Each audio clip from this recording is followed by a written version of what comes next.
Hey everyone, today I'm going to show you how to switch to the map view in Airbnb on your phone. So let's get started with this quick tutorial. First, at the top of your screen, you'll see a search bar. This is your starting point for finding accommodations in any location.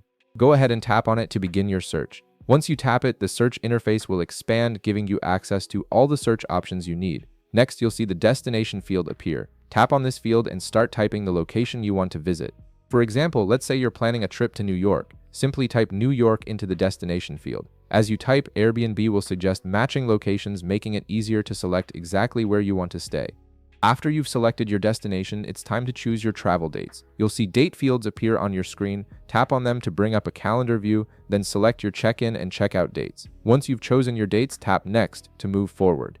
This step is important because it ensures you only see properties that are available during your specific travel period. Now you'll need to specify how many people will be traveling with you.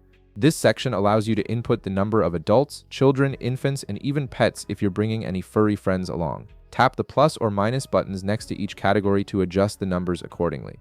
This helps Airbnb filter the listings to show only properties that can accommodate your entire group comfortably. Once you've entered all your travel details, tap the search button. The app will now process your search parameters and display all available listings that match your criteria. Give it a moment to load the results, and there you have it. Now you can see the map view displaying all the available Airbnb listings in your chosen location. The map view is incredibly useful because it shows you exactly where each property is located, helping you choose accommodations near specific landmarks, neighborhoods, or attractions you want to visit. You can zoom in and out on the map and tap on any listing markers to see more details about individual properties. If this video helped you out, be sure to leave a like, subscribe, and I'll see you in the next one.